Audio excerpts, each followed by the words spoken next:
ಯಾವಾಗಲೂ ಇಷ್ಟು ಶಾಂತವಾಗಿ ನಗ್ನಗ್ತಾ ಹೇಗಿರ್ತೀರಾ? ನಿಮ್ಮೊಳಗೆ ಯಾವುದೋ ಶಕ್ತಿ ಇದೆ. ನೀವು ಮೊದಲನೇ ಸಲ ಊರಿಗೆ ಬಂದಾಗ್ಲೂ, ನಾನು ನಿಮ್ಮನ್ನ ಭೇಟಿಯಾದಾಗ್ಲೂ ಆ ಶಕ್ತಿ ನನ್ನನ್ನು ನಿಮ್ಮತ್ತ ಸೆಳಿತಾನೆ ಇತ್ತು. ಅಪ್ಪ ಅಷ್ಟು ಅವಮಾನ ಮಾಡಿದ್ರು, ನಂಜುಂಡ ನಿಮ್ಮ ಮೇಲೆ ದ್ವೇಷ ಕಾರ್ತಾನೆ ಇದ್ರು, ನಾನು ನಿಮ್ಮ ಹತ್ರ ಎಷ್ಟೇ ಒರಟಾಗಿ ನಡ್ಕೊಂಡ್ರು ನೀವು ಸದಾಕಾಲ ನಗ್ನಗ್ತಾ ಶಾಂತವಾಗೇ ಇರ್ತೀರ. ಈ ಜಗತ್ತಿನ ಯಾವ ಶಕ್ತಿಗೂ ನಿಮ್ಮ ನಗುನ ಗೆಲ್ಲಕ್ಕೆ ಸಾಧ್ಯನೇ ಇಲ್ಲ. ಅಂಥದ್ದೇನಿದೆ ನಿಮ್ಮಲ್ಲಿ?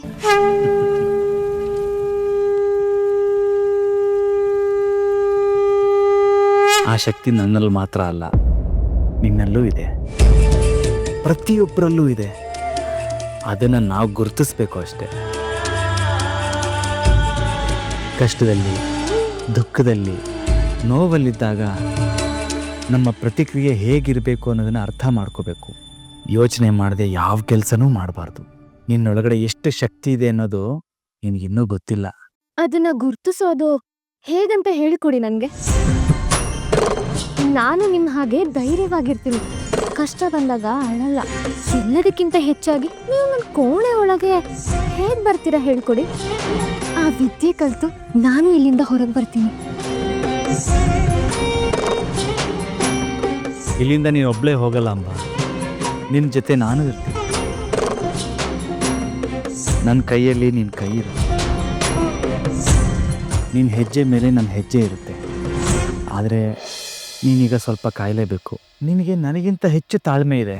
ನನಗೋಸ್ಕರ ಎಷ್ಟು ಸಮಯ ಬೇಕಾದರೂ ಕಾಯೋದು ನಿನಗೆ ಗೊತ್ತಿದೆ.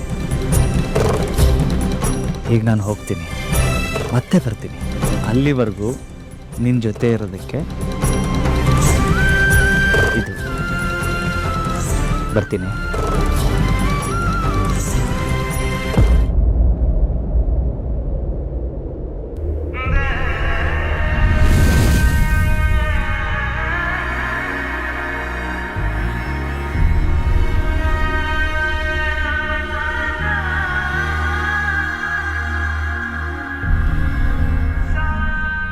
ನೀವೆಲ್ಲೂ ಹೋಗೋದೇ ಬೇಡ, ಇಲ್ಲೇ ನನ್ನ ಜೊತೆಲೇ ಇದ್ಬಿಡಿ.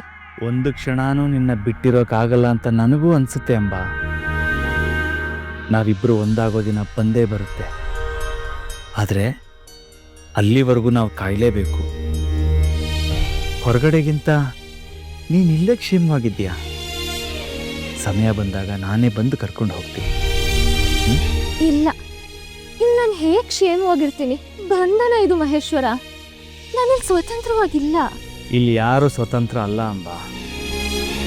ಈ ದೊಡ್ಡ ಬ್ರಹ್ಮಾಂಡದೊಳಗೆ ಎಲ್ಲರೂ ಬಂಧನದಲ್ಲೇ ಇರೋದು. ಮಗು 9 ತಿಂಗಳು ತಾಯಿ ಗರ್ಭದಲ್ಲೇ ಬೆಳಿಬೇಕು ಅಲ್ವಾ? ಅದನ್ನು ಪಂಜರ ಅನ್ನೋಕ್ಕಾಗತ್ತಾ? ಬಂಧನ ಅನ್ನೋಕ್ಕಾಗತ್ತಾ ಹೇಳು? ಈ ಕೋಣೆನೇ ನಿನ್ನ ಕಾಪಾಡೋ ಗರ್ಭ ಅಂದ್ಕೋ. ಯಾಕೆ, ಏನು, ಇದೆಲ್ಲ ನೀನು ನಿಧಾನವಾಗಿ ಅರ್ಥ ಆಗುತ್ತೆ.